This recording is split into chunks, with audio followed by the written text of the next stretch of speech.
Welcome back to novel solo Cultivation in the Apocalypse. Hope you like this series so far. Enjoy. Chapter 31. He turned his eyes back to his magic screen. When he heard a message click, he looked up at the message which had popped up on his screen. I am Darkness is inviting you to join a part. Hidori did not reply. He clicked on the chat button and joined the chat instead. It was booming with messages, of course. How will we divide the loot? Sir, what are our chances of conquering the lair? Hidori kept staring at them without typing a text till the host of the group chat entered and muted all of them. My name, as you can see, is I am Darkness. Because indeed, I am. But the reason I have invited a few players from the Tokyo server is because I need your help. Everyone wanted to talk, but no one could. Meanwhile, Hidori had found something interesting. My team has spotted a high-level lair far in the northeast. Very little is known about this lair, but I can say one thing for sure, the loot will be worth it.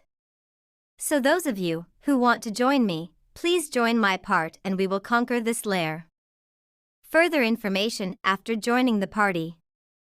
Hidori thought for a while and kept staring at the screen. Many people had started to leave the group chat, but a few had joined the party. After a few more seconds, Hidori clicked on the join button. He closed his eyes, then transmigrated to the game. He was spawned at the starting point with a few players around him. He saw a few more people appearing around him and a man who was dressed in dark gladiator armor. Hi, I am Darkness. That person raised his hand and people who had signed up for his party started to gather around him. Hidori glanced around him before reaching out to the darkness. On his way to the leader, Hitori's eyes fell on a woman standing in the corner of the group. She was wearing a mini skirt with a lab coat over a t-shirt. Her class was scientists. A science user. Hidori was not sure about the situation between a science and magic user inside the game, although he guessed it might not be too different from the real-life situation. In the group of 11 to 14 people, she was the only one wearing a scientist's outfit. There were mages, samurais, bandits, archers, etc., but she was the only scientist. Hidori looked straight in her direction. A window that displayed her profile popped up. Name, Leonine level 18. Class, Scientist. Hidori got curious about this woman who dared to join a no-scientist group alone.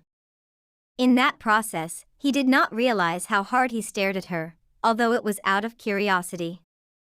The girl could feel a piercing stare, but she was hesitant about checking it out. She feared that if she turned her head, the person staring at her will make a move when their eyes meet. But after a few more seconds of that stare, she could not hold it anymore. A frown appeared on her face and she turned her eyes to her left. With hesitation, Hidori pulled his eyes down. Hidori realized what he did. He gawked at a girl who seemed to be in her 20s. Scary woman, he muttered under his breath. Attention please. A loud voice of the leader gained everybody's attention. I will be your party leader for this conquest of conquering a level 28 ghost lair. No one spoke anything. Yes. A ghost lair. You know, you cannot enter a ghost lair unless you are above level 23, but thankfully, I, your leader, am level 24, so you may enter the lair with me. He took a pause and smiled at the audience before continuing. It will be my pleasure to go on this conquest with you all. Obviously, more than half of the players were below his level. No high-level player would join a person like him, and I will be happy to share the loot with you all, so tell me, are you ready? Most of them shouted back yes as a reply to the leader. Hidori stayed silent. Hidori first encountered a ghost lair in a game that was the best-selling game of that time. He got it for his 12th birthday. He was pretty scared of the ghosts at the start though. Hidori had faced and conquered a few ghost dungeons and lairs. He still was not sure what this game's ghost lair will be like. Every time he had encountered a ghost lair or a dungeon, it has always been a surprise to him. It became a pain to clear the ghost lairs because they lurk everywhere and you have to find their haunted object or exorcise the ghost to clear the lair. This process takes a lot of time, and the paranormal things happening in the middle make it even longer to clear the dungeon. It consumes a lot of time to clear a ghost lair, and the rewards are not worth it.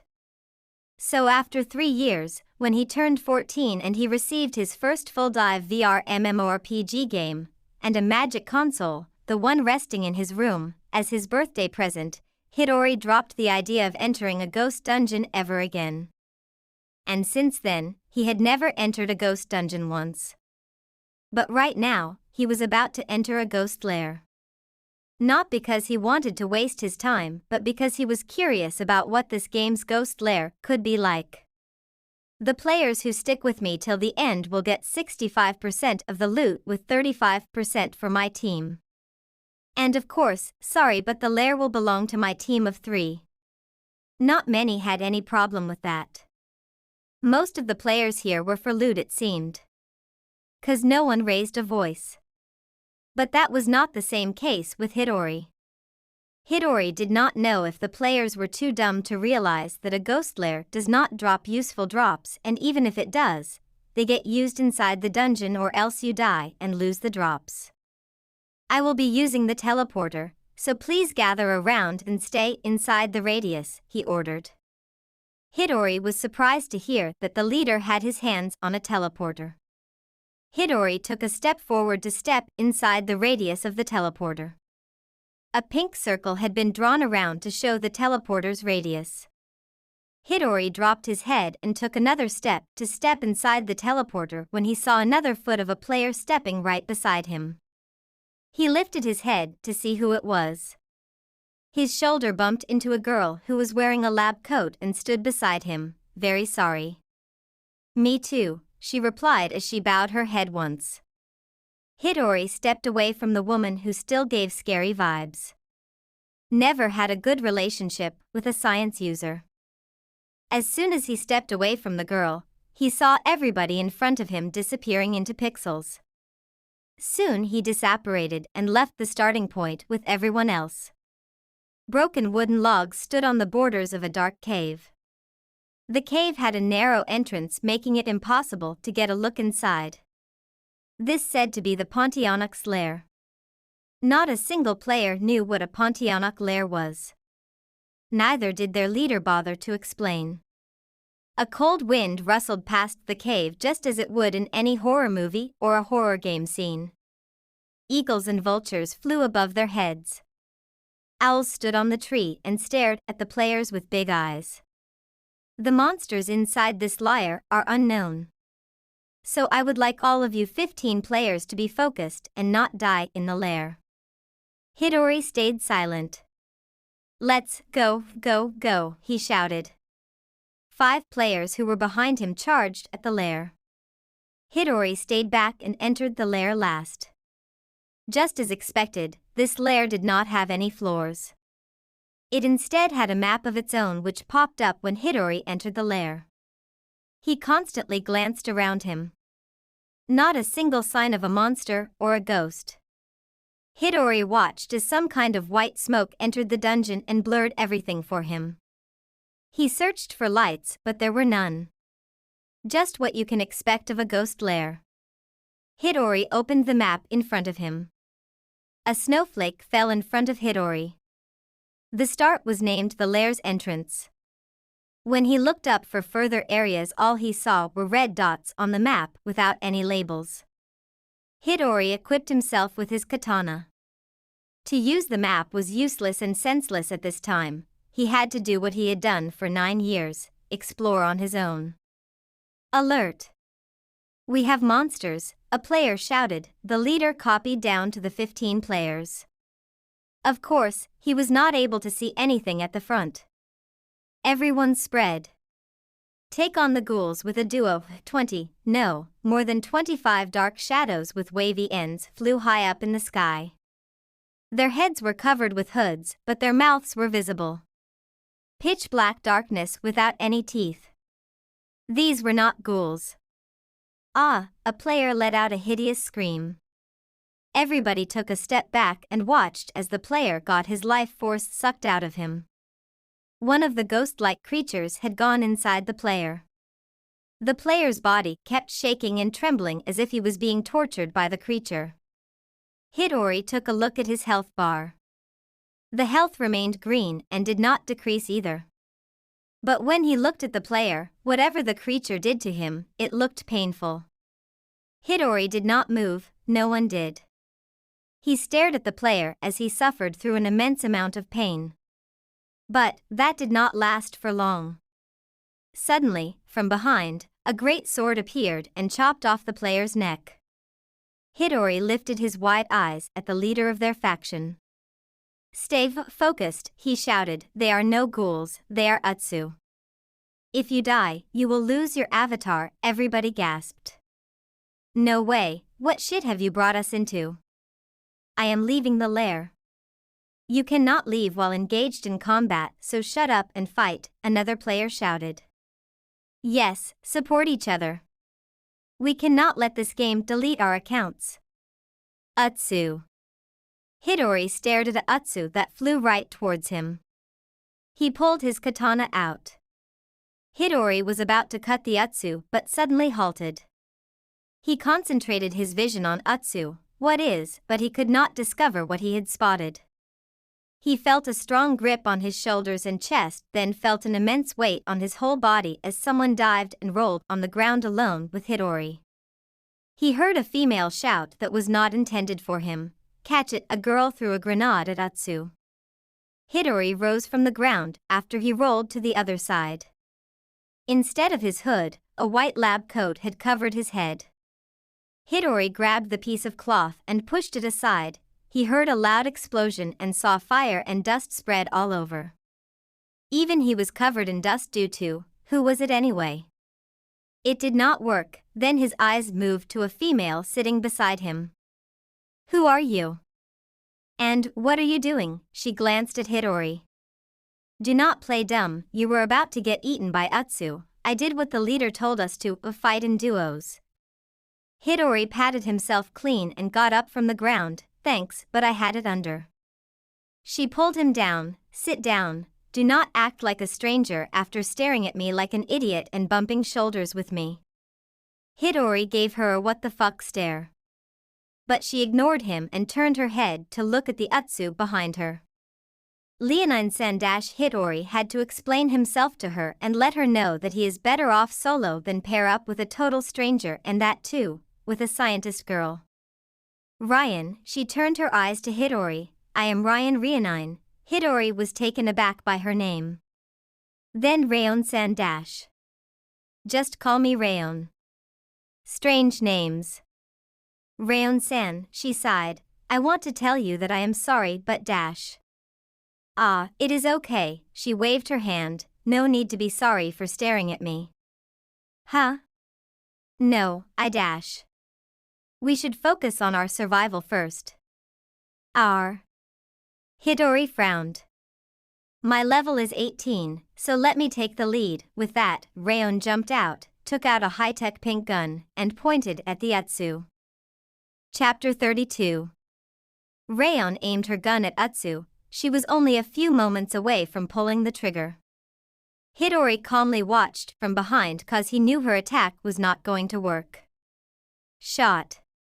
She shot Utsu with 5 bullets continuously before giving up cause it was clear to her, no damage was done to that Utsu. But she had managed to gain its attention. It turned its head in her direction. She felt a chill run down her spine. If she fails right now, it meant suffering through a painful death and losing her avatar. Although her gun trembled, she shot at the Utsu's head. The bullets went past through its head without even lifting off the hood. Rayon clicked her tongue. "Cover me," she asked for help as she opened her inventory. Hidori was not sure what she doing or what she had planned, but he did not have time for her shit. Hidori got out of the rock he was hiding behind. Rayon's expressions faded when she saw Hidori step out from the cover and step in the open. Then her eyes went back to the Utsu. That scary monster was approaching only her. Kori no Mahu, she heard Hidori whisper something behind her. Ice spikes, she saw Hidori as he raised his hands and sharp, light blue color spikes came out from his hands. Swipe. The first Utsu dropped dead in front of her. She glanced to her side and saw Hidori staring at the Utsu.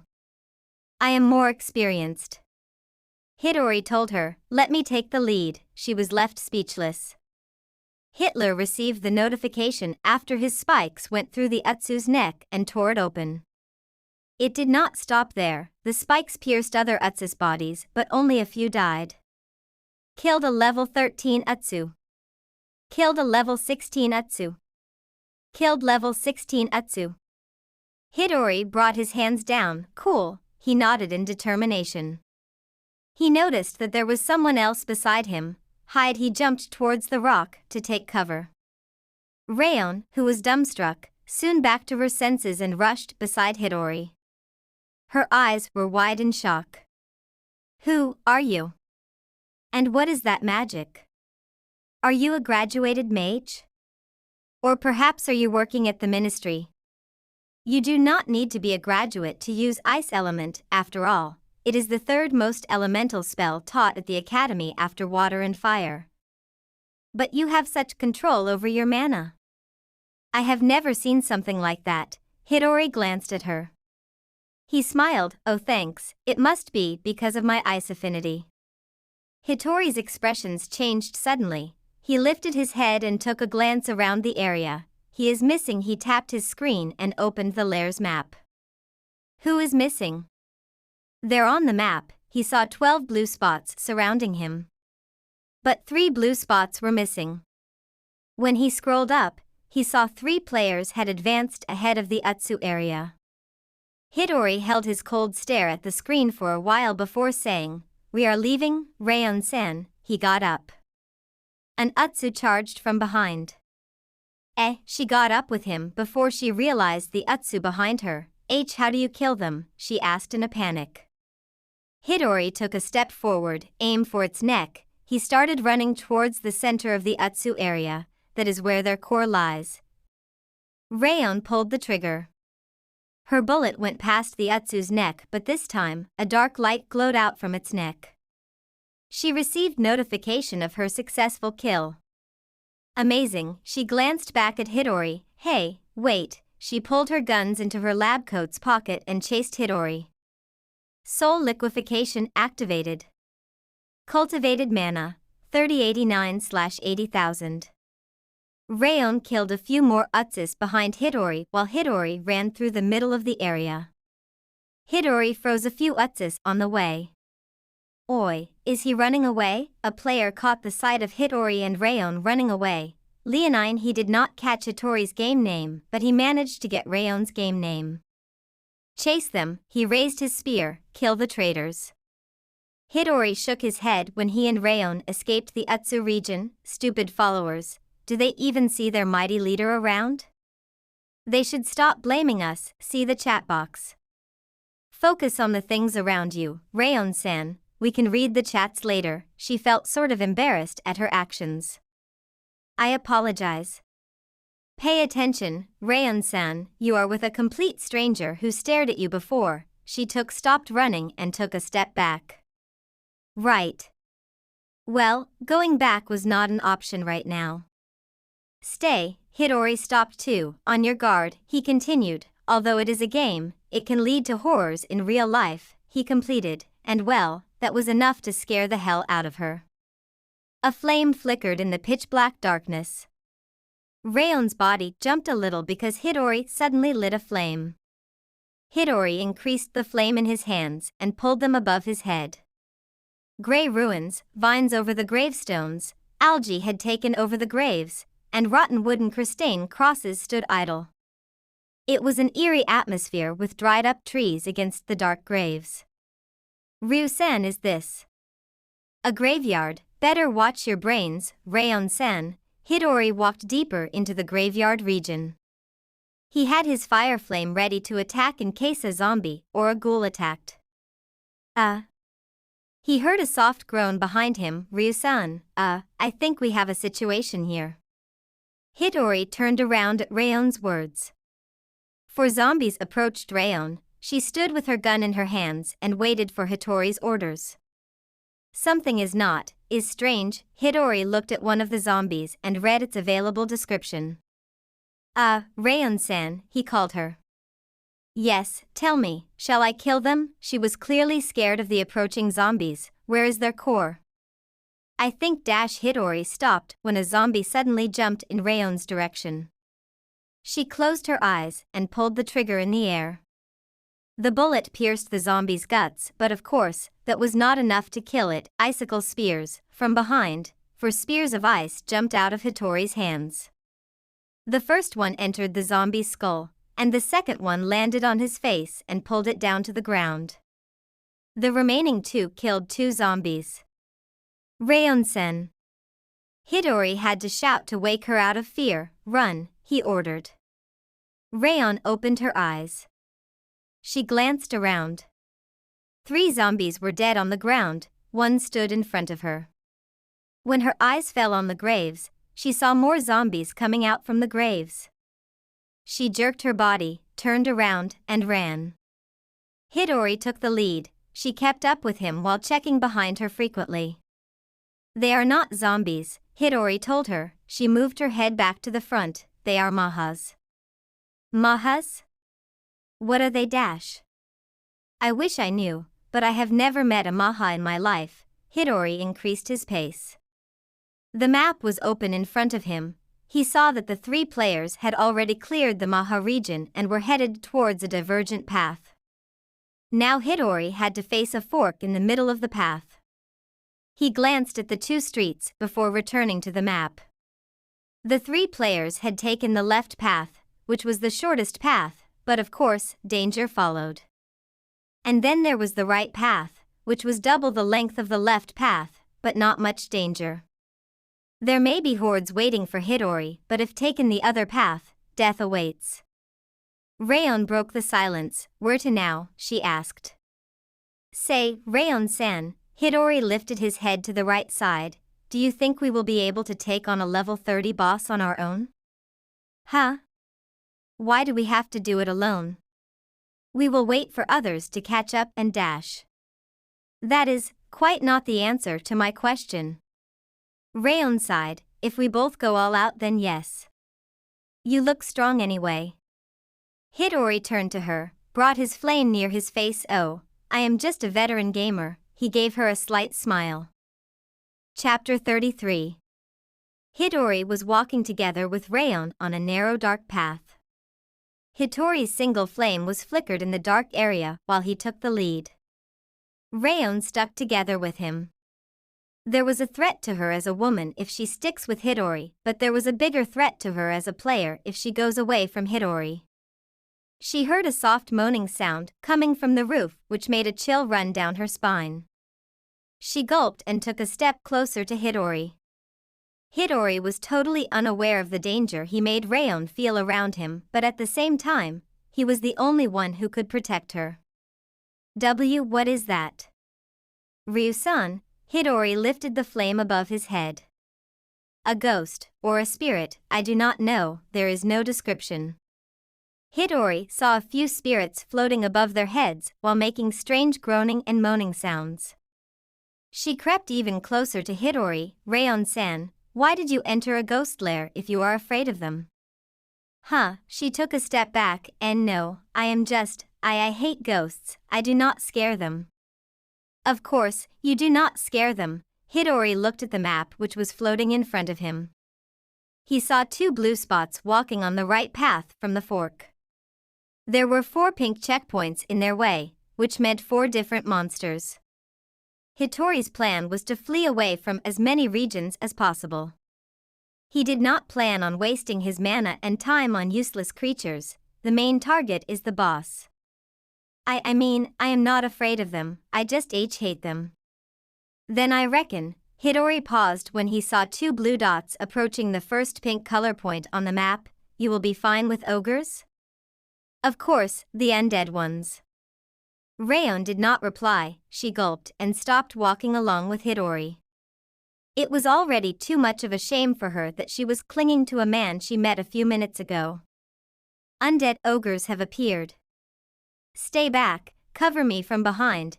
Hidori stretched out his hand to push Rayon back without touching her. It was like a magnet. He stretched out his hand, she repelled and went back. A large 10 feet tall, muscular-looking monster jumped forward. It raised its thick arm. The ogre let out a loud roar as it swung its arm down. A large chained mace started coming towards Hidori. He calmly stood there and created a wall, ice wall. A tall, thick wall of ice erupted from the ground. Rayon took a few steps back. She pulled out her gun. Even after shooting the ogre continuously, it seemed to have no effect on it. Finally, the ogre brought down its mace and smashed Hidori's ice wall. Pieces and blocks of ice fell all over the area. Rayon saw that Hidori was not behind the wall anymore. Rayon, once again, managed to grab a monster's attention. She stumbled over an ice block while stepping back.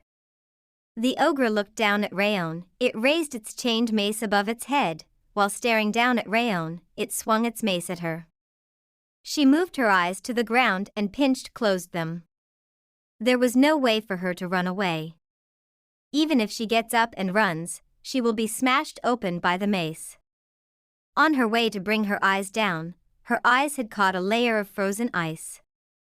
She lifted her eyes open and looked straight at the ogre's ankles. She quickly raised her head up and saw something she was not expecting. The ogre's head was covered in frozen ice. Soon, a kick landed on the back of its head. The crystal head fell down and shattered into pieces, followed by its body. She quickly got up on her feet and dived out of the monster's radius. The body fell down on the ground behind her. A huge ripple of air threw Rayon a few feet away from its corpse. The dark area was lit up by the ogre's burning body. Rayon pushed herself off the ground and looked behind her. The ogre's body was covered in flames and burning slowly on the layer of frozen ice. She moved her eyes further up and saw a familiar figure. On top of the ogre's back stood Hidori, surrounded by flames. He grabbed his katana, which was stabbed in the ogre's back. He pulled the katana out. An arc of orange flames formed above his head. He dropped down the ogre's body and ran up to Rayon. "Stand up and fight," he requested. She expected him to give her a hand, but that was not going to happen. I cannot," she muttered behind Hidori. "They will eat me alive," she pled. Hidori sighed and turned around. "You are below 13? You are still a kid," he frowned. He was surprised, in fact. 4 more ogres roared from the spawning point. "No." She shook her head. "Then you would not be eaten alive." Hidori charged at the 4 ogres who were coming his way, anyway. Hidori aimed at one ogre. A wave of ice came from his hands and covered one ogre in ice. He did not even need to do the rest, 'cause another ogre stepped from behind and smashed its companion's frozen body. "Your enemy is better than your comrade, friend." Hidori glanced at the smashed ogre in sympathy. "Well, I was going to burn you alive though." Hidori jumped forward. He ran towards the ogre's feet. After he had got close enough to the ogre, he made a long pillar of ice which took him up like an elevator. Hidori jumped off the platform and landed on the ogre's shoulders.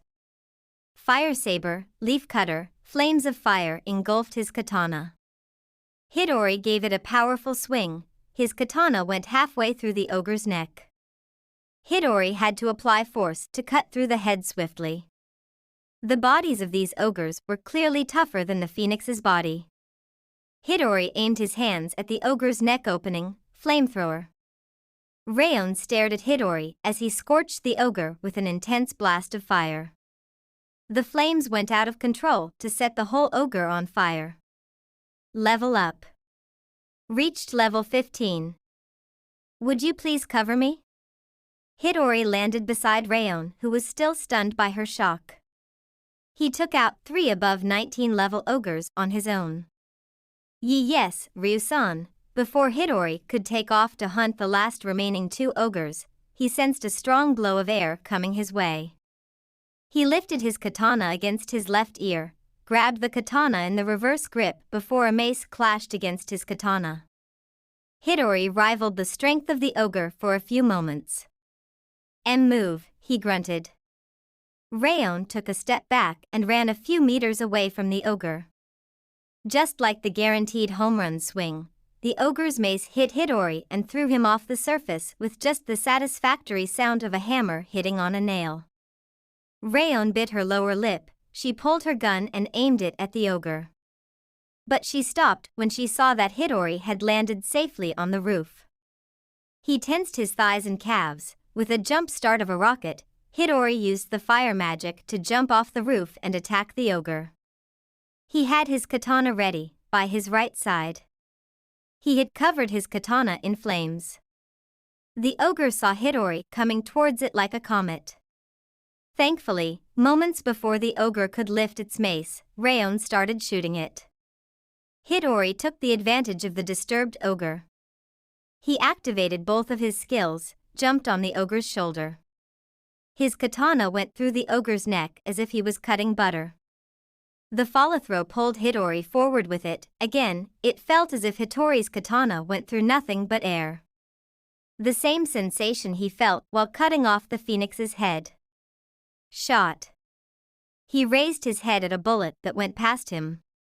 It was not the surprise that someone shot in his direction, but the fact that the bullet was 5 times bigger than a normal bullet. It had some sort of yellow energy surrounding it. Snap. Hidori turned his head behind him while still falling off the dead ogre's body.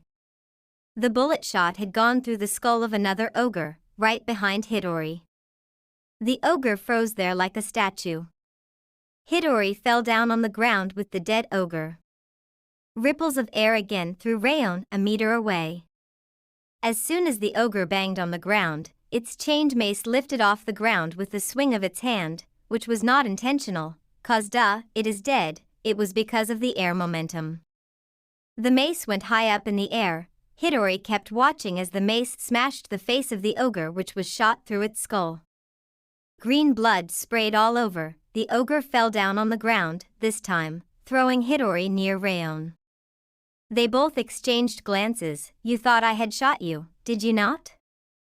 Hidori kept staring at her. Thanks for the cover. He nodded his head with a surprised expression. Chapter 34. It was an eerie, cold, and dark mansion. They both did not know how, but they both were standing inside a dark mansion which, by any means, was not of a prince's mansion. More like a dead prince's mansion. Strange posters and portraits were hung across the tall walls of the mansion. A big silver-gold chandelier was hung down the roof. Barely any furniture was left, but whatever furniture was left, it was ruined. Where is the exit though? Rayon broke the silence. Hidori kept walking without replying to her. And what is up with your flame? Are you out of mana? Hidori turned his head around. He lit a flame that did not last 5 seconds. No, the flame extinguished. Rayon started walking with Hidori when suddenly, she felt someone pass behind her. To double-check if they were alone, she glanced behind her. The third point is a ghost mansion. Hidori finally revealed the mansion's name to her. As if she did not know already. Do you think it was wise to take this path? You know, if we would have followed the 3 players, maybe we would have had some help with the mummies and now, these ghosts. No, Hidori shook his head, we have to reach to the boss's lair before they do. Huh? Why? She stopped when she again felt someone walk past her. She gulped, no, please. She clasped her hands together and prayed to God. Hidori raised his hand, fire torch, he chanted the spell once again. His normal flame lit up as flames appeared in his hands. But unfortunately, they extinguished again within a few seconds. He clicked his tongue and continued walking. He had got a rough glimpse of the house by now, but not being able to use his torch raised the difficulty. And Hidori could not risk setting the whole mansion on fire. It will ask for too much mana, and he might burn the key to exit this mansion. Leonine, she gasped as she stopped walking. Come with me, she heard a soft feminine voice whispering in her ears, Leonine. Ryu-san. Her voice barely reached Hitori's ears.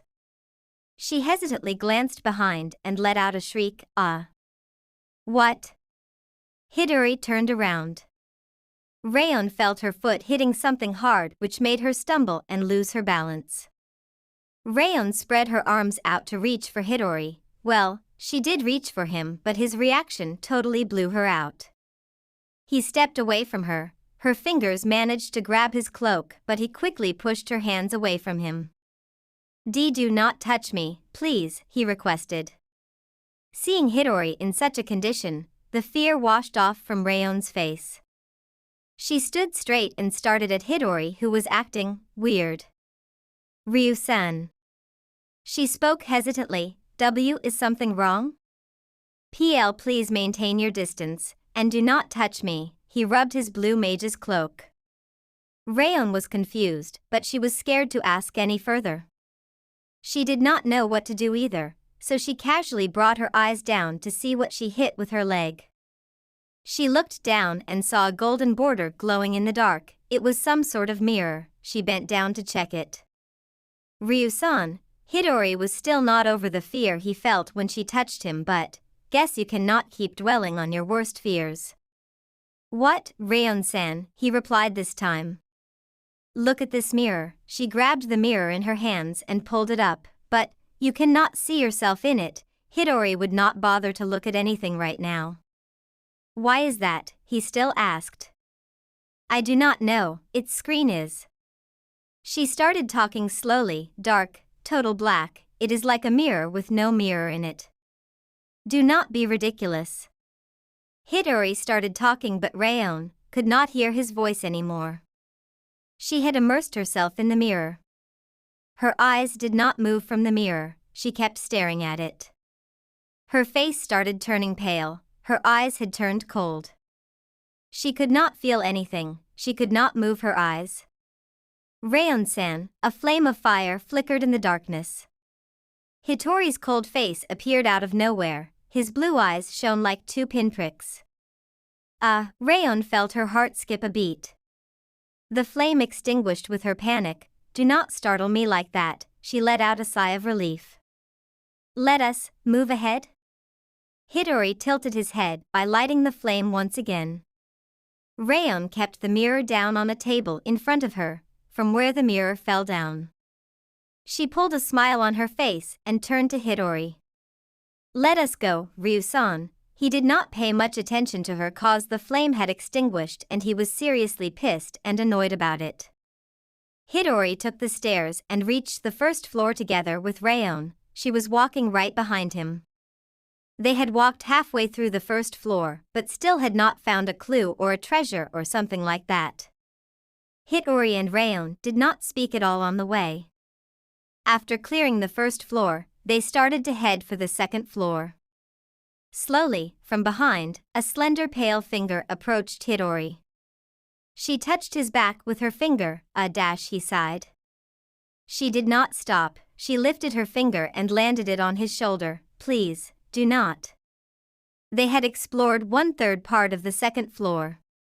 The rooms which were present on the floor were all locked. Not a single one Hidori would risk opening forcefully. She raised her pale finger once again. What is it? Hidori asked this time. He kept walking and did not turn around. Rayon said nothing. She lifted her finger and touched his shoulder once again. For God's sake. Hidori was finally annoyed. What was the deal with her? He demanded, what is it? He raised his voice a little as he turned his head around and stopped walking. Hidori lifted his hand near his side and lightened a flame. He had opened his mouth to speak, but words would not come out. A pale figure stood in front of him. Her hair was all over the place, her eyes were blank with no pupils in them. a few wrinkles had appeared on her face, and a mouth even a devil would not wish for. He froze. His eyes were fixed on the hideous creature in front of him. And for the first time, the flame in his hands had not extinguished. Hitori wanted to turn and run for his life, but his legs would not move. A living ghost was standing in front of him. Wait, a living ghost? After a few seconds of silence, the flame went out. Hitori quickly lit up the torch with another flame. This time, Rayon was standing in front of him with her somewhat beautiful avatar. Run! She was panting, run, Ryu. The flame extinguished, but was lit up again, Son. She had transformed back to the ghost version. She had looked straight into Hitori's blue eyes and warned him in a way deeper voice than Rayon's original one. Chapter 35. Hitori's eyes did not move from the ghost's face. He was frozen at the spot, his hands could not move even when he wanted to. He had his cold expression pulled on his face, rivaling the ghost's scary expression. The ghost opened its mouth, a scene Hitori wished he had never seen.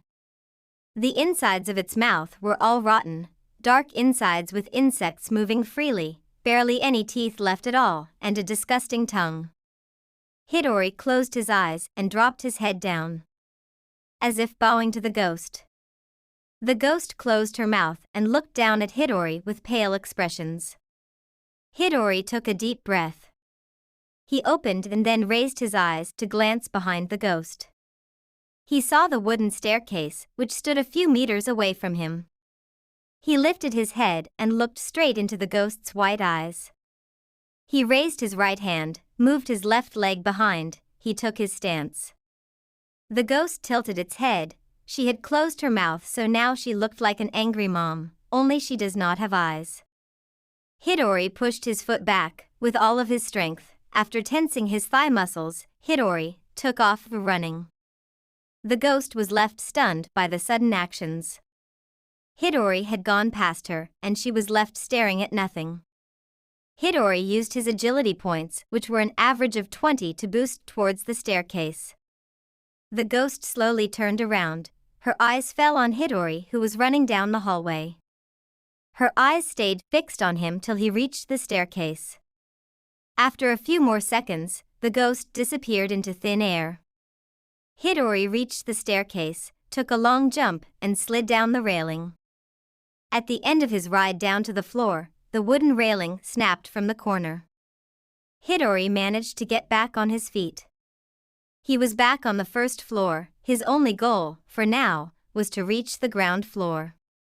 But as soon as he rose up from the ground, the ghost and face of Rayon greeted him. Mansion Ghost LV-24. His eyes made contact with the status screen of the ghost. When he looked for the health bar, there was none present. Well, ghosts are already dead, are not they? And when Hitori looked down at the ghost's hands, she was holding a set of culinary knives in her hands. She raised them in front of Hitori's head. She pulled the knife back and swung her hand in order to stab Hitori's eye. Hitori quickly lifted his katana, which again appeared out of nowhere, and blocked the knife. He twisted his wrist to throw off the knife. He gave her a push, yes, he did, went past her, and started his hunt for the staircase which led down to the ground floor. While running down another big-ass hallway, a frown appeared on his face. Culinary knives, where would a ghost find them? Rayon did not have them with her since the start, and neither did the spirit. Hitori climbed down the staircase. Instead of heading straight to the door where he entered, he grabbed the railing and used it as a center point to throw all of his momenta to the other side. The railing came off into his hand. He threw the ball off the railing and continued running to the backside of the staircase. Behind the staircase was the bathroom, guest room, dining hall, and obviously, the kitchen. Hitori stopped in the middle of the kitchen. His eyes rolled across the kitchen very quickly. He took a quick glance at the kitchen in order to find an item he needed. Of course, although they made it obvious where the item would be, they were not going to hand it to you. You will need to find the item yourself at the end. Hidori started checking every cupboard in the kitchen. He grabbed the handle of another cupboard and pulled it open. Inside the cupboard was a face with blank eyes and a sinister smile on it. Hidori silently closed the cupboard and took a few steps back. Crap! Hidori ran to the other side. He used his katana to slice whatever he saw. He pulled the things off the station and created a mess everywhere. The ghost came out from the cupboard and started at Hidori, who was throwing everything around the kitchen. The ghost pulled out her knives. The sinister smile faded. There it is. Hidori felt relief when he saw an item shining brightly in a corner of the kitchen station.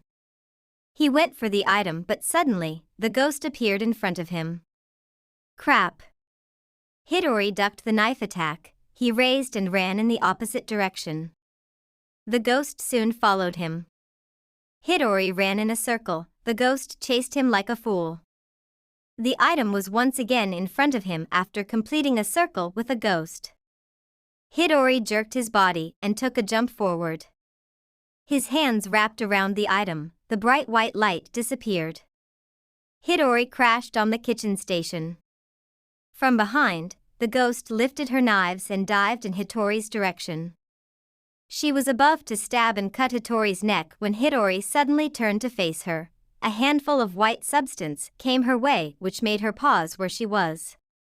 She did not only pause, but the ghost went feet away from Hidori.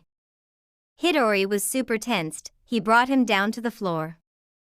Acquired +1 ghost repellent salt. He did not waste another second.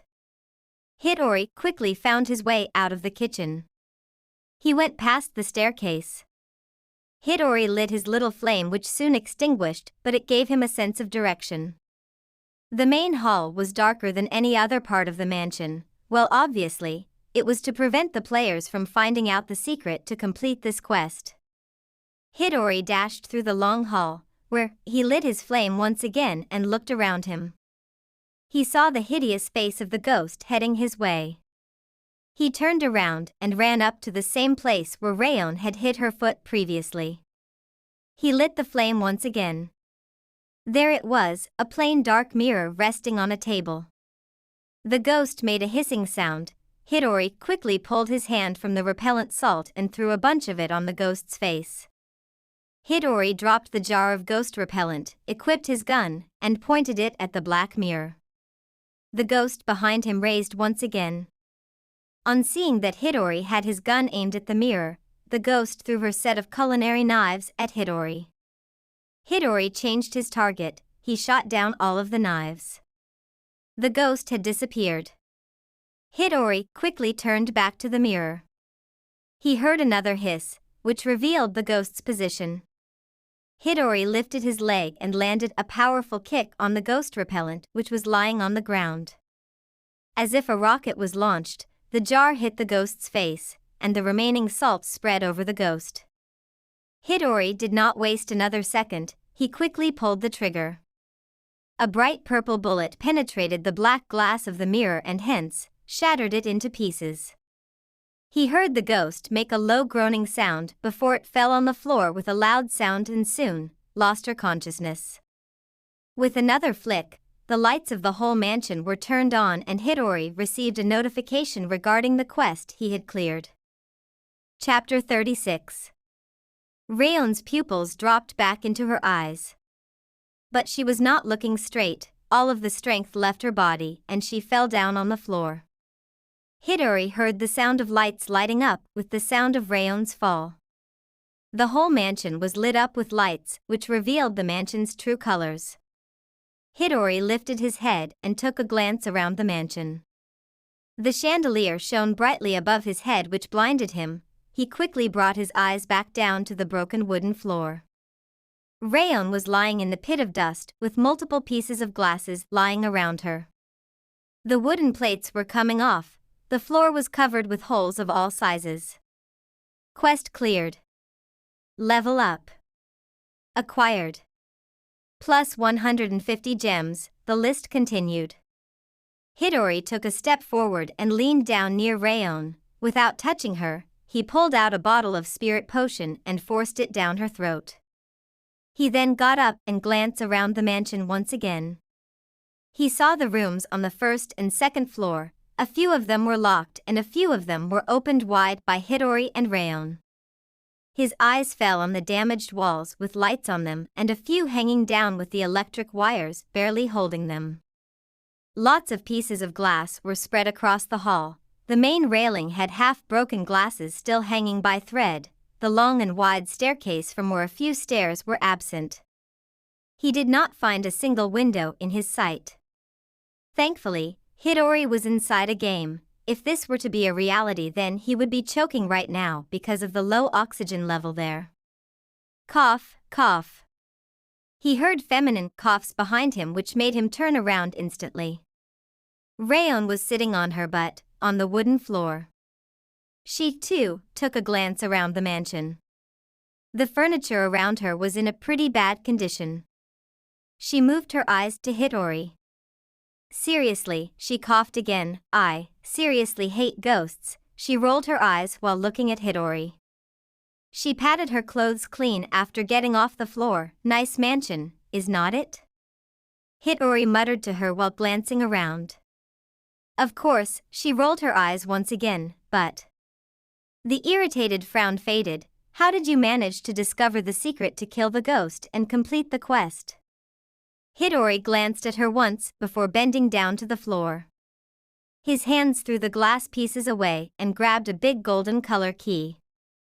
Experience, he muttered his answer. There is a limit to the creator's imagination. After playing for 9 years, most of the things have become a cliché for me, he replied while he started examining the key.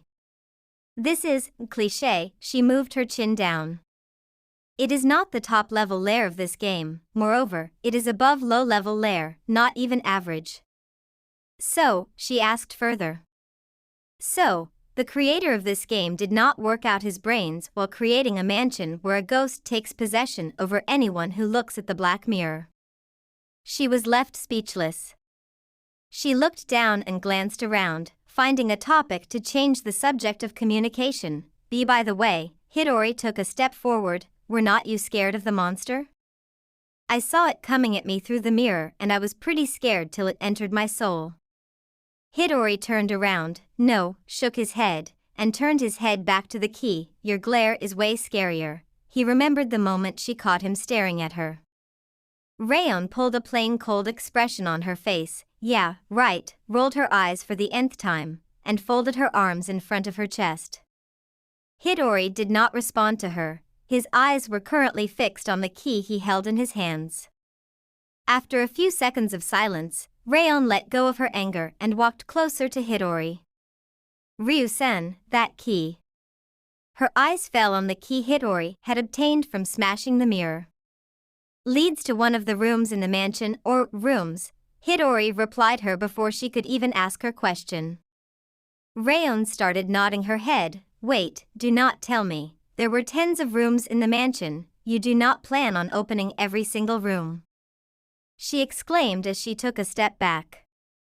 A grin appeared on Hitori's face. He pulled his eyes at Rayon. No, only the rooms with treasures.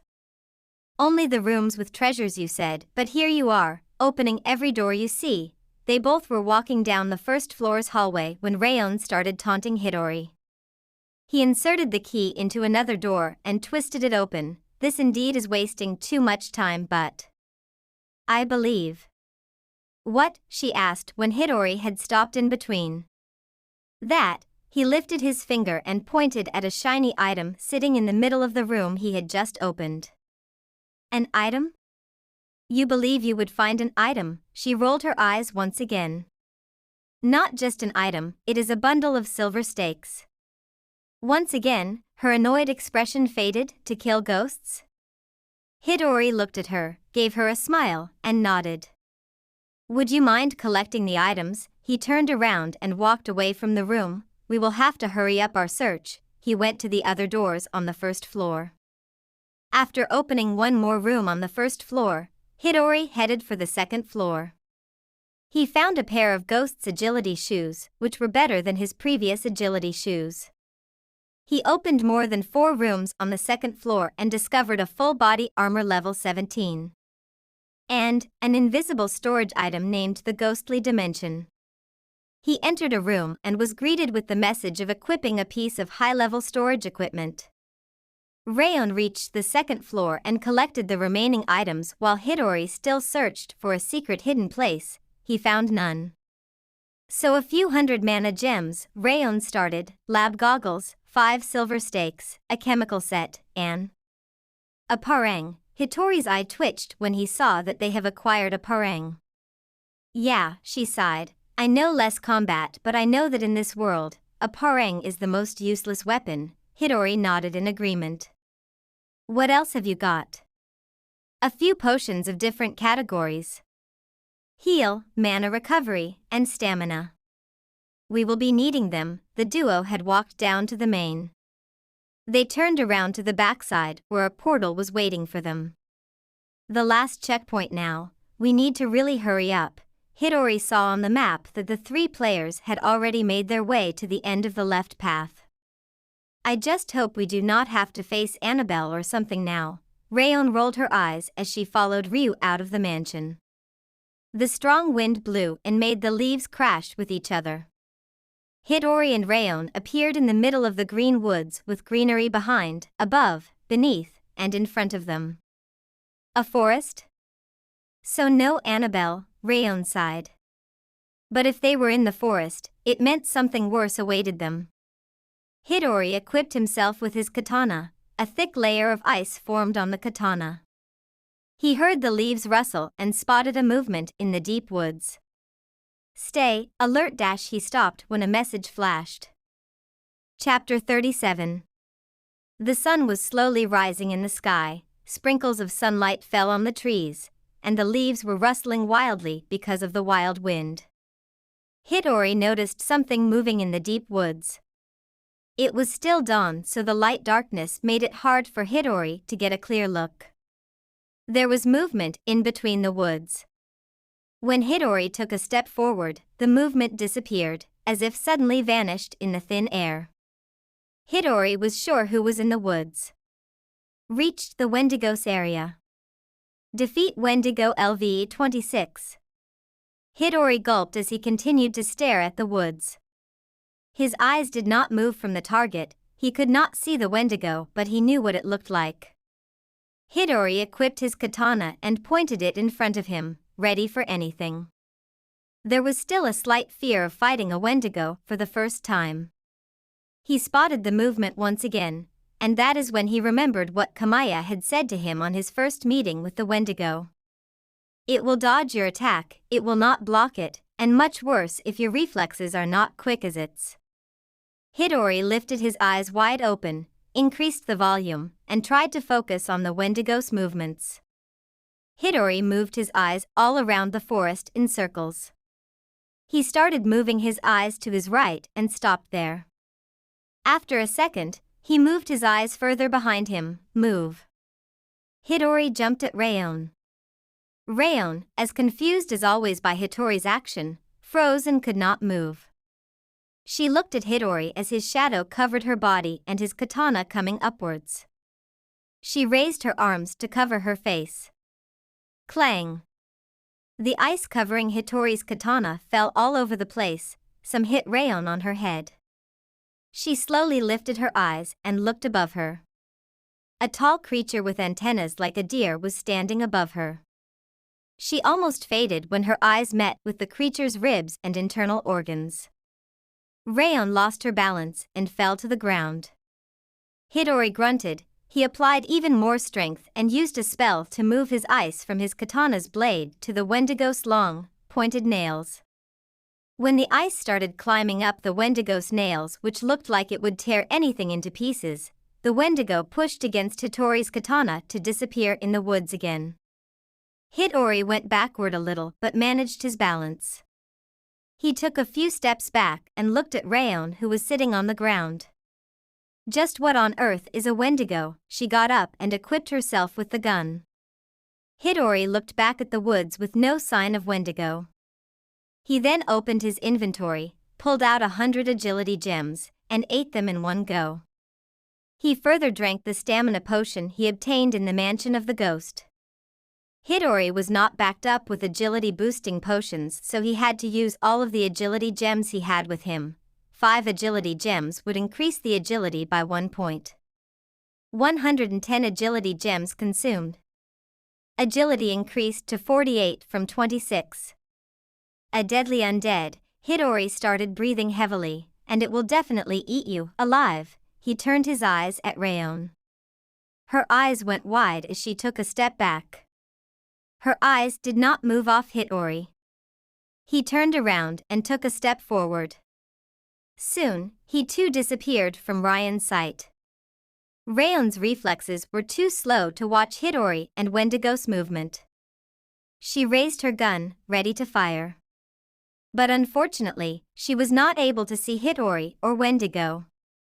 All she saw were constant clashes of Hitori's katana and the Wendigo's claws before they would disappear once again. As Hidori clashed with the Wendigo with his ice katana, the sparks of ice and a few blocks of frozen ice fell on the ground. It was fairly beautiful, the ice falling everywhere under the rising sun. Suddenly, in the middle of the area they were fighting on, a slash of blazing fire erupted in the air. The fire slash had cut Wendigo's nails and threw him on the ground. The Wendigo lifted its head before it got up and disappeared into the woods once again. Hidori stopped moving, he appeared on the other side. He started moving, he glanced at Rayon and quickly retreated to her. Rayon was surprised to see that Hidori had managed to land a cut on the Wendigo. She had taken a look at Wendigo's health bar. Its health had gone down by 13 points. "What are the chemicals you have with you?" Hidori asked her while trying to gain control over his breathing. Rayon glanced at her with a slightly open mouth, purr. She stopped.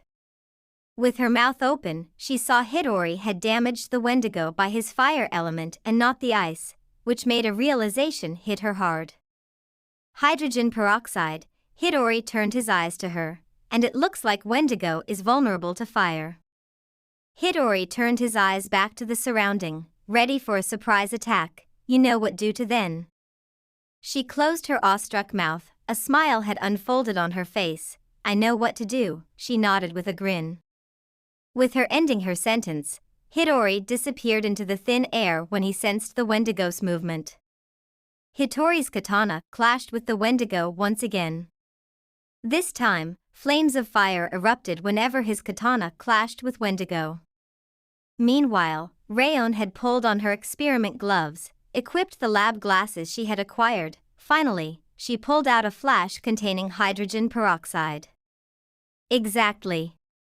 She squatted down. If we had acquired chemicals from the previous quest, obviously we acquired it to reduce the next quest's difficulty level. She figured out and declared her conclusion as to why Hidori had reminded her of the chemicals. She started arranging things for executing the reaction. Reaction with peroxide is exothermic. She started muttering to herself, it will give out heat along with oxygen and water vapors. She then got up from the ground and reached out to the dried leaves, dried branches of trees, and other flammable waste material. All I need to do is produce more heat from somewhere. She opened the flask, took a step back, and poured it on the pile of waste she had collected. Ryu-san, she shouted even when she was not able to see him, bring the monster over here. She glanced down at the pile of grass. Nothing had happened, and lit the grass on fire, she added. Hidori appeared. He turned around and ran towards the pile of grass. Fire blast, a ball of fire fell on the pile of dried grass. The flame that was dancing on the ground started fading. Hidori stopped beside Rayon. The Wendigo had not appeared yet, it was not moving either. Hidori kept staring as his fire soon turned to a tiny flame. He lifted his hands to burn it again when Rayon stretched her arm. No, do not, or else you will die along with me, she glared at Hidori. Hidori decided to step back. The Wendigo appeared. It was waiting for the flame to disappear before he could step out. It started to run towards Hidori and Rayon. They both did not move. Rayon did not let Hidori do anything. They watched as the Wendigo came closer to the pile of half-burned grass. Peroxide reacts with the oxygen present in the air. Rayon started to explain, the oxygen gas fuels the heat produced in the reaction and, if enough heat is produced along with oxygen, boom. As soon as Wendigo jumped over the pile of waste, fire erupted and engulfed even the trees behind and above it. Under the big explosion of fire, the Wendigo's figure started collapsing down in the center of the explosion. Chapter 38. In order to defeat a Wendigo, they had set half of the forest on fire. In the flames, they both saw Wendigo's silhouette collapsing down in the center of the explosion. A smile had started to unfold on both of their faces. They both glanced at each other with a smile. They both kept staring at the Wendigo's silhouette. They did not realize that the fire was taking over the whole forest. But after a few minutes of staring at the burning Wendigo, something bugged both of them at the same time. Their smiles faded, they glanced at each other with the same expressions. "We killed it, right, Ryu-san?" she spoke hesitantly. Hidori closed his eyes. "No notification, Rayon-san." He shook his head. "The fight's still on," he replied with a serious expression. They heard a crackling sound from the fire burning in front of them. When they turned their eyes to the fire, a tall, skinny figure was rising in the center of the explosion. The fire had almost spread across the forest. The fire should have killed the Wendigo if it was vulnerable to fire. No effect at all? Rayon took a step back when the monster had risen from the ground and was staring at them with its red-brown eyes. "No," Hidori spoke, "it is burned and its burns are not healing as quickly as before," he reported. "But that does not help if we cannot kill it even with an explosion." Rayon raised her voice in frustration. Hidori stood motionless beside her. He focused his attention on the Wendigo, who had taken its first step forward. The flames from the spot where the explosion had erupted from were slowly going down. Although it had set everything around it on fire, it was now extinguishing. The Wendigo's tall antennas came out of the flames. It took another step forward and its rotten feet came out from the flames. With another step, its whole body. Hidori turned his katana in his hands. "Rayon-san," he whispered to Rayon, "get the silver stakes." She stopped panicking on the fact that her peroxide failed to kill the monster whose weakness was fire. She looked up at Hidori. To defeat the Wendigo, he frowned. The Wendigo had stepped completely out of the fire. It was standing straight with a few burning marks on him and a few burns marks that were healing. Hidori made eye contact with those vicious eyes. They both had stopped moving. Hidori stared at Wendigo. It started back at him but no one made a move for it. But are not the silver stakes for the boss?" Rayon asked. Hidori did not break his eye contact with Wendigo. The moment he breaks eye contact, the moment when Wendigo leaves Hitori's vision will the moment when he falls dead and fails to complete the quest. "If we do not use the stakes now," Hidori replied, "we would not even meet the lair boss." Although Hidori was not looking at her, she got a feeling as if Hidori was piercing her soul by staring at her eyes. Finally, she dropped her head down, and nodded her head. "Buy me some time." The katana Hidori held in his arms went on fire. He took a step forward and the Wendigo disappeared. His blade's flames were all that was left behind when he disappeared too. Rayon pulled out the silver stakes bundle. She arranged the 5 silver stakes on a wooden log that was standing in the corner of the middle of the forest. "I wish I had an encyclopedia about these creatures." She equipped her gun and held it in front of her. Transformation, stake launcher. The gun glowed in a bright silver color. The slide of her handgun locked back, the disassembly lever slid up, unlocking the gun's inner mechanisms. Then gun slide was released on its own, and it came right off. The barrel that came off started changing into a wooden heat shield. The trigger of the normal handgun turned upside down and transformed into the trigger of a rocket launcher. The gun's grip maximized in size, big enough to fit perfectly in Rayon's hands. The hammer opened up and transformed into the back of the launcher, and finally, the rear sight of the gun transformed to an optical laser sight, the front sight transformed into the metal sight. And her stake launcher was ready. Rayon did not waste another second. She pulled one of the stakes out of the bundle and loaded it into the launcher. Next, she went for 2 more stakes, held them high in her hand. Ryu-san, take these. She brought her hand down and threw the stakes in the air by lifting her hand in the air. A hand appeared out of nowhere and grabbed the 2 stakes that were about to fall down on the burned grass. Since the whole one side of the forest was on fire right now, the Wendigo's choices to run away were limited. Its range had been contracted to a circle of radius 7 to 8 meters. The blazing fire disappeared along with Hidori. Rayon pulled on the launcher on her shoulder and aimed at the air. She was waiting for the right time to strike. Suddenly, in the midair, she saw 2 silver stakes set on fire. The Wendigo appeared, it dropped to the ground. Hidori raised another stake and pierced it into its ribs. One stake had fallen down and the other was stabbed into Wendigo's ribs. The head, he shouted without looking at Rayon, shoot its brains out. Hidori deliberately shouted, in case she does not get it. Rayon pulled the trigger, the recoil almost dropped her to the ground, but thankfully she managed her balance. The silver stake was headed towards Wendigo's head. Although it was not on fire, the silver stakes were one of the Wendigo's weaknesses. Hidori applied even more force and pinned Wendigo down on the ground. The silver stake came closer, but before it could pierce Wendigo's brains out, a thin, shabby hand had grabbed the stake. Hitori's eyes went wide in shock. The Wendigo raised the stake and aimed it at Hitori's neck. Rayon quickly turned around to load her launcher, but in that time, Hidori had jumped off the Wendigo. The Wendigo quickly got off and started running away. Although the Wendigo had disappeared once again, the bloodstains it left behind would help track him down easily. But for now, Hidori decided to retreat. I am sorry, Rayon looked down when Hidori came near her. So am I. Hidori was still alert. He had his focus on the surrounding. The Wendigo was still on a move. It had not run away, but it was looking for the best way to attack.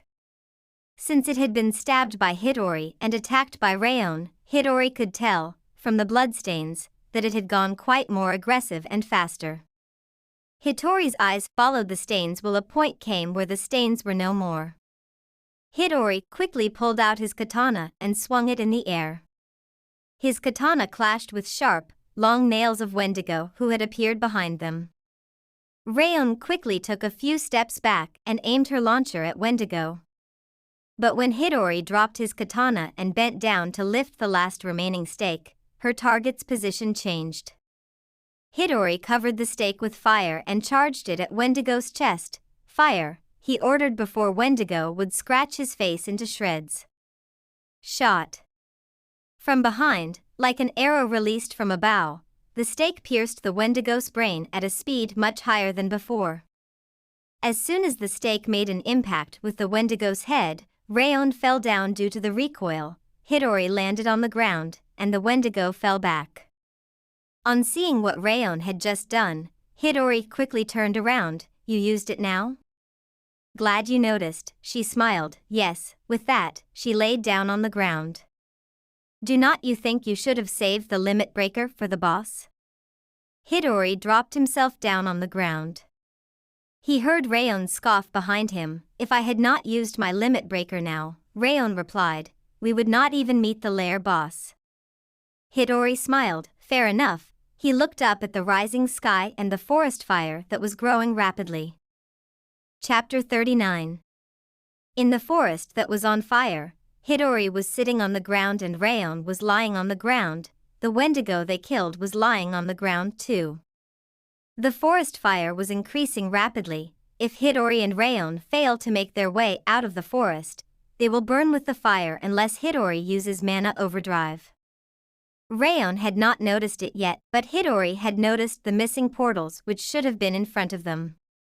Even after killing the Wendigo, the exit portals had not appeared yet. We did it.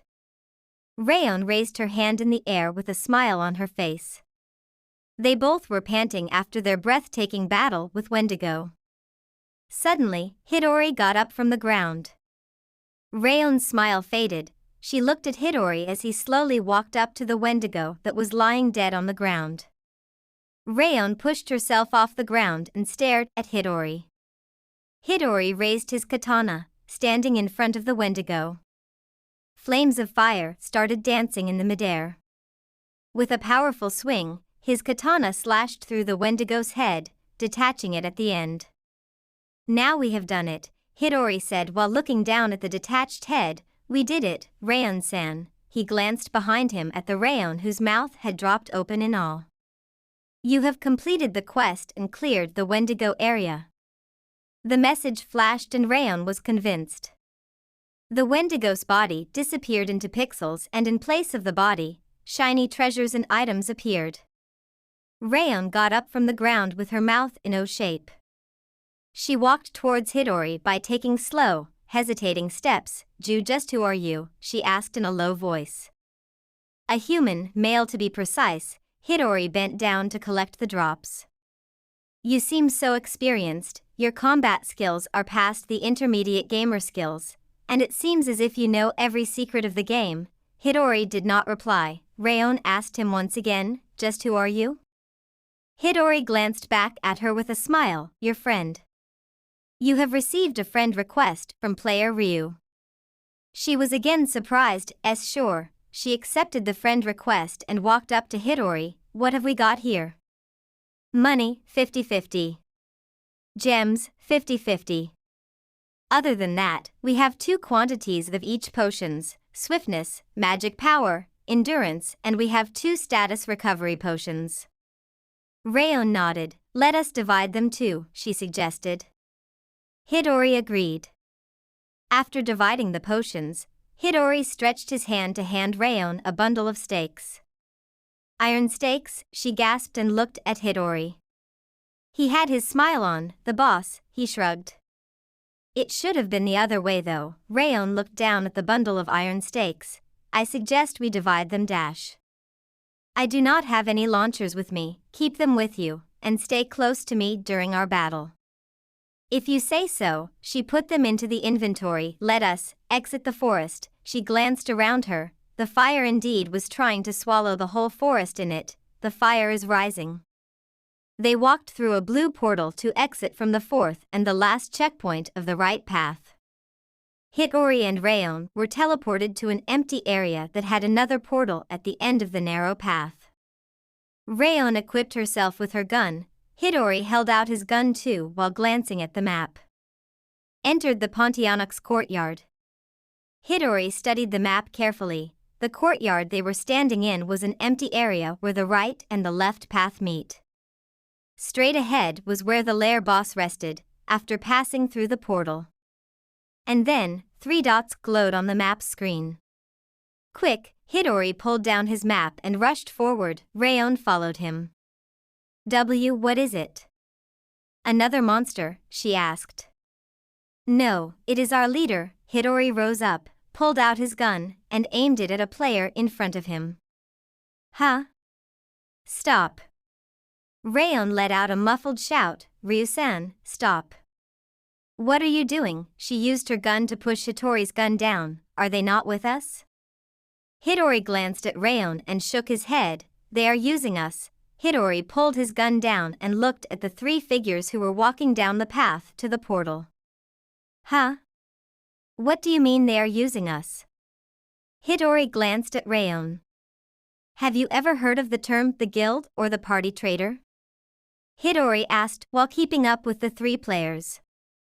How can you be so sure? She demanded. What if they are with us and got here before us? Rayon glanced at the 3 players. Boss, are you sure about this? They stopped in front of the portal. If the other players know about this, they will be really angry, his sidekick asked. The man in gladiator suit looked down at his partner. By the time they do, this lair will be ours. Boss is right, another player spoke. we will summon all of the monsters in this lair to kill them if it comes to that. If they go against us, it will be considered as a raid on our lair, he chuckled. Hidori raised his gun. The two players stood behind their leader to let him step through the portal first. Rayon raised her gun at them. That explains why you were so eager to reach the lair boss before them. Both at the same time, Hidori ordered. Before the boss would even step through the portal, Hidori and Rayon fired their bullets. The two bullets followed swiftly through the path at 1,000 feet per second speed. Critical hit. -80. -70. The boss ducked down on hearing the sound of the bullets. He looked behind him and saw his two partners had already been pushed down to their last health point. Rayon fired another bullet. One of the players dropped dead. Hitori's bullets clashed against his metal armor as the boss rolled on the ground. The second player took a leap through the portal and vanished to the other side. Hidori and Rayon charged while continuously shooting at the rock behind which the leader hid. The leader had taken a perfect hiding place where none of his enemies' bullets reached him. They had stopped shooting. Hidori and Rayon moved forward with care.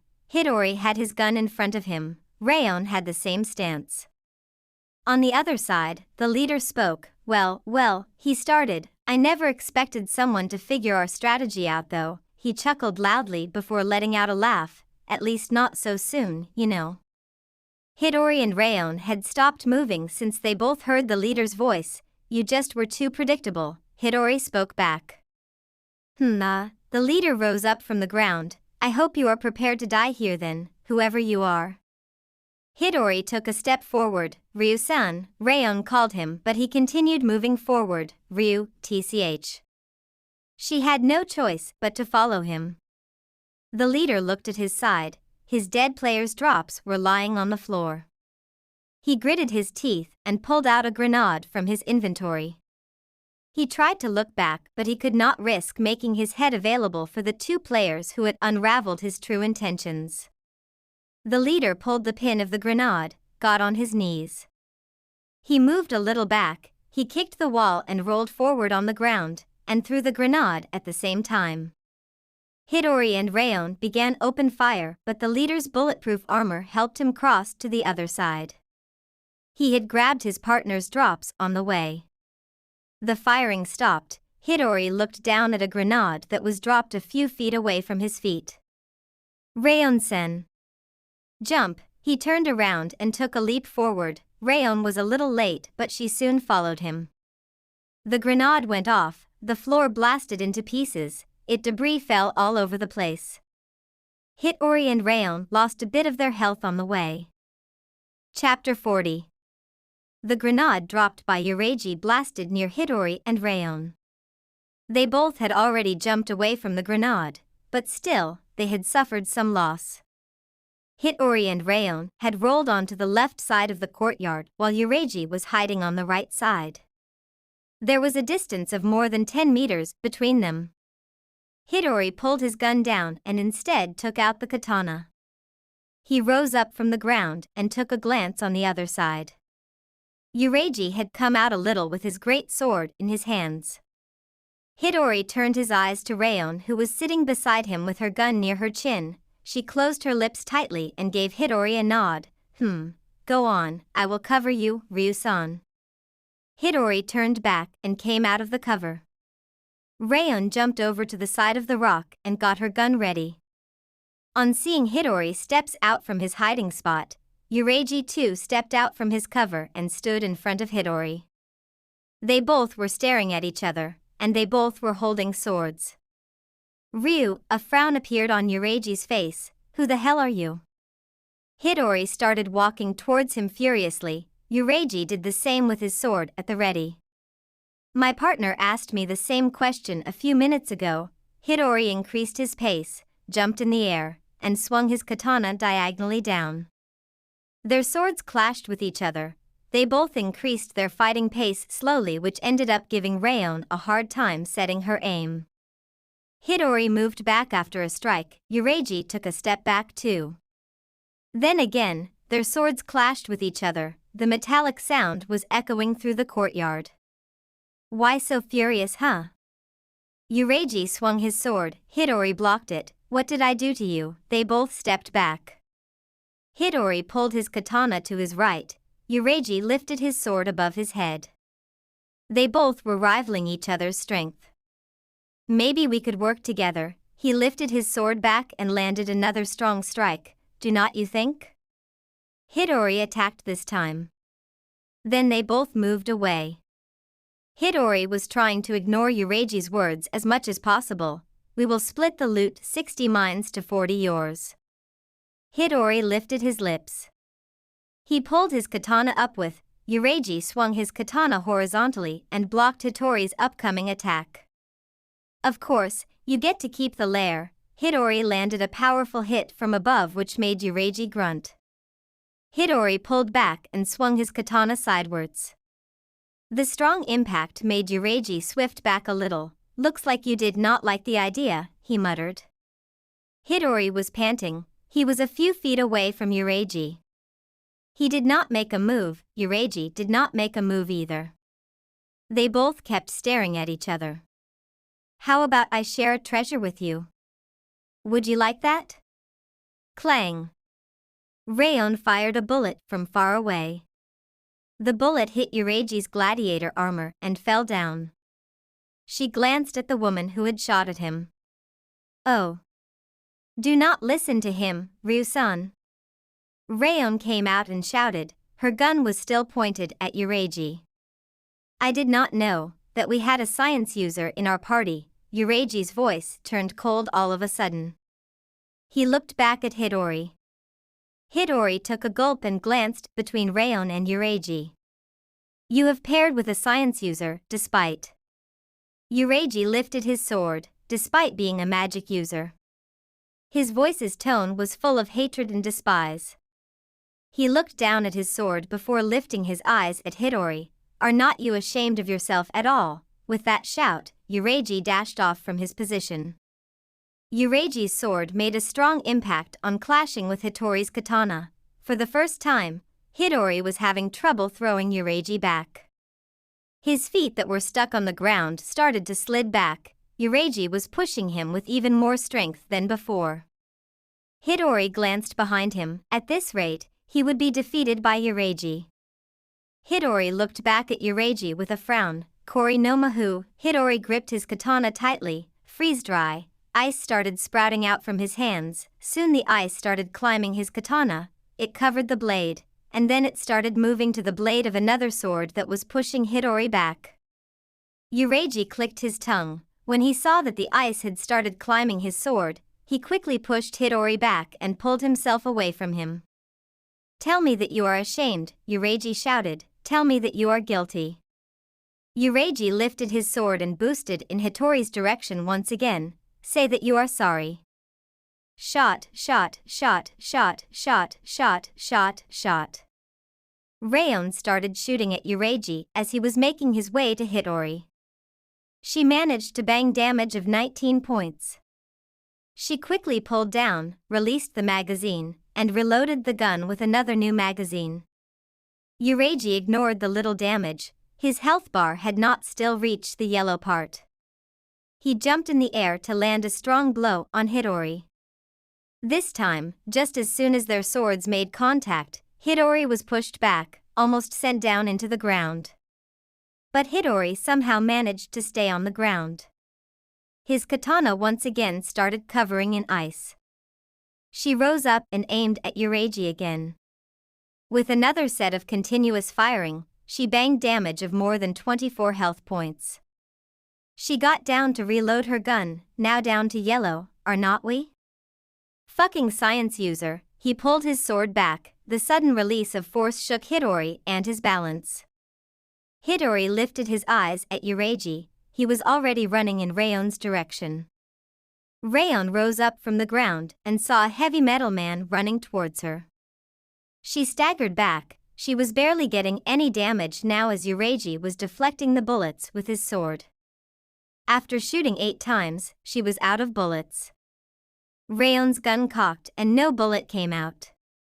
You deserve death. Yureiji's loud voice rang through the courtyard. He lifted his greatsword above his head. Rayon closed her eyes, looked down, and wished for the best.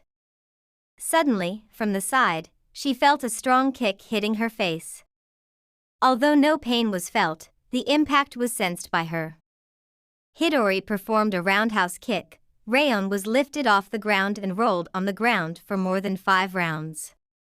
Hidori raised his katana above his head. Hidori took a jump forward. He dived forward, raised his left hand with the katana above his head, and pulled out his right hand. Crystals of ice were forming on his palm, but Yureiji was blinded with hatred to notice it. Their swords clashed once again. Yureiji applied all of his strength and pushed Hidori down. Hidori was using only one hand. It was not possible for him to hold against Yureiji. As soon as the impact was made, Hitori's body started turning in the midair. He stretched out his right at the same time. It touched Yureiji's metal armor, icicle spikes. Yurag was thrown away by the impact. Hidori fell on the ground and rolled on his face. A few ice crystals fell on the ground. They all 3 got up from the ground quickly. Hidori still had health which was on the verge of turning yellow, while Rayon's health was almost full, and Yureiji's health had gone down. It was on the blink of turning red. "You dared to pierce my armor," he muttered.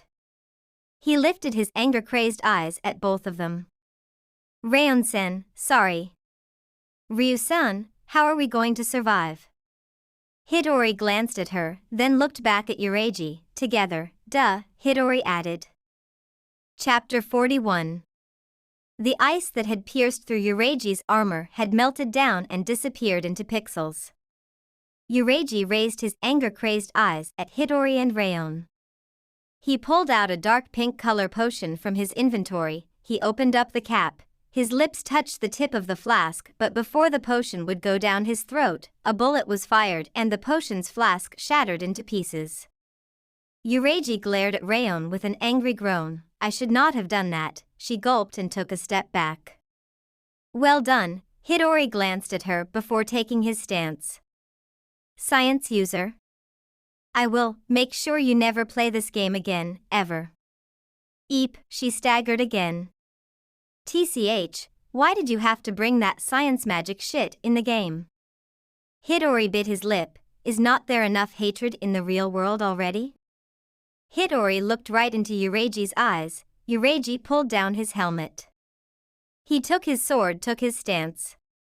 "Take cover, Rayon-san," Hidori muttered to Rayon. She quickly walked behind a huge rock. They all were ready at their positions, but no one moved. No one moved even a single finger. Ryu. "I will take care of you." Yureiji was about to move.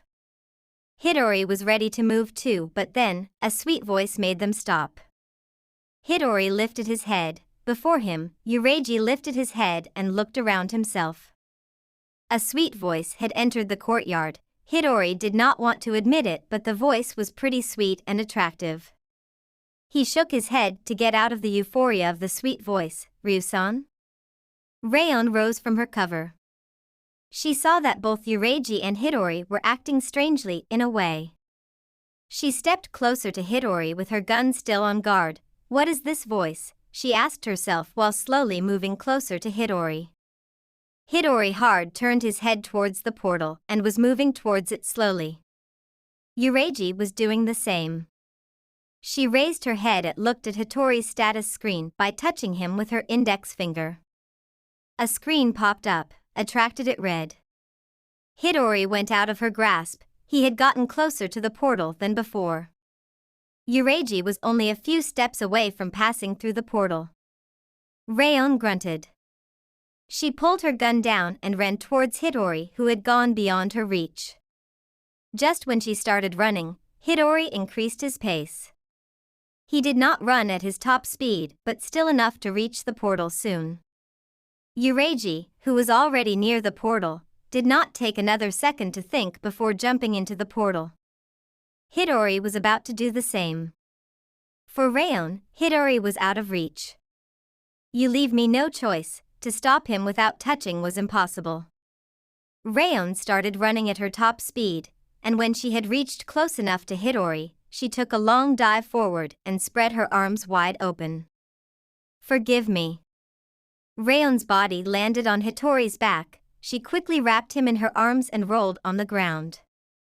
Only a few steps away from the portal, she used her body weight to pin Hidori down. By opening her inventory, she pulled out a flask in light pink color. She used her teeth to open the cap of the flask. When Hidori realized he has been pinned down, he started struggling, still under the impression of the sweet voice. "Come back to your sense." She pinned his arms down, sat on his chest, and pushed the liquid in the flask down Hitori's throat. He almost choked on the potion, but Rayon did not stop till the bottle was empty. She pulled away. Hidori had calmed down. She pushed herself away from him and sat on the ground beside him. She was panting heavily. She held the flask in her hand vertically downwards.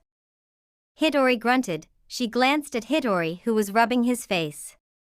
She looked back at the flask in her hands. "Status recovery potion." "Huh," she nodded her head in admiration. Hidori pushed himself from the ground. He patted his chest and stomach. "What happened before?" he heard Rayon. Hidori glanced at her for a second, then looked behind him, at the portal. He brought his hand up. "I heard a very sweet voice coming from the portal, attractive enough to attract me," he added after a pause. "Even I heard it, why I was immune to its effect." Rayon brought her legs closer and wrapped her arms around her knees. "I saw a woman, a very pretty woman standing on the other side of the portal as if waiting for me to join her," he said, "before you pinned me down." Rayon gave Hidori a strange stare before sighing. "I see." Hidori looked around. "What must have happened of the leader?" he asked. "You men are all." "Huh? I was going to ask you the same." She got up from the ground, patted her skirt and lab coat. Hidori looked at her before getting up himself. "Then I guess," he grabbed the collar of his hood, "we will have to find it ourselves." He threw the hood on his head. Rayon threw the flask and nodded with a shrug. "Behind you, of course." She jerked her hand. Her gun appeared. Hidori curled his lower lip with a nod. "Sure." He turned towards the portal. He walked up close and stood in front of the portal before taking a step inside. Rayon cocked her gun. "You do not think he will be able to kill the boss on his own, do you?" she asked while following Hidori through the portal. "The boss is a ghost, Rayon-san," he answered, "and ghosts are already dead." They both passed through the portal. "Right," she rolled her eyes. "You have entered the final checkpoint, the Pontianok's lair." Hidori looked around him. The first thing he caught was a ruined hospital bed lying in the middle of the room. The sheets of the bed were torn into pieces. The railings of the cold bed were rusted. Rayon walked up to the bed while staying on her guard along with Hidori, who had equipped himself with a gun too. Rayon walked and stood under the light blue spotlight in the middle of the room. Hidori stopped a few feet away and looked around the room. The corners of the room were dark as fuck. Nothing much was visible because of that reason. The plastering scarps of the walls were coming off. "What next?" Rayon asked. Hidori turned to her. His eyes fell on the floor that was almost good as ruined with holes all over the floor. Pieces of broken glass lay on the floor as if they have been there for ages. "We wait." Just as soon as Hidori said that, a dark figure erupted from the dark corner behind Rayon, or "We do not." When he saw Hidori had raised his gun at her, she quickly ducked, rolled on the ground, and squatted a few steps in front of Hidori. Hidori aimed his gun and pressed the trigger. He fired 5 bullets consecutively, and the damage he caused was amazing too. Rayon saw the target that was running back into the dark corners. She fired and took the remaining damage, and hence killed the player. From behind, another player appeared. Hidori quickly turned around, grabbed its hand, and threw him on the floor, into the spotlight. "Oh." Rayon lifted her eyebrow. This is what happened of the leader. Hidori fired a bullet straight through the leader's forehead, penetrating his head with a bullet. Rayon fired another bullet into his brain, just to make sure his health has dropped down to 0. Rayon pulled her gun back into the lab coat pocket and raised up from the ground. Hidori turned around to see if anyone else was present in the room. That woman. Rayon started, it must have been the boss you saw. That pretty? Impossible, ghosts are ugly. Very. Rayon walked up to Hidori. Do not say, she stopped, hey. Why yeah, I can sense it behind me. You called her ugly. Yeah. Hidori turned around. His eyes were suddenly covered with darkness. A woman dressed in pure white dress wrapped her arms around Hitori's face. Chapter 42. A sweet breeze scent entered the hospital room. Hidori and Rayon stopped walking when both sensed something behind them. You called her ugly. Yeah, with a stammer. Yeah. Hidori turned around to face a woman dressed in white. The woman let out a high-pitched scream which almost deafened Hidori and Rayon. Hidori saw a pair of blank white eyes coming his way.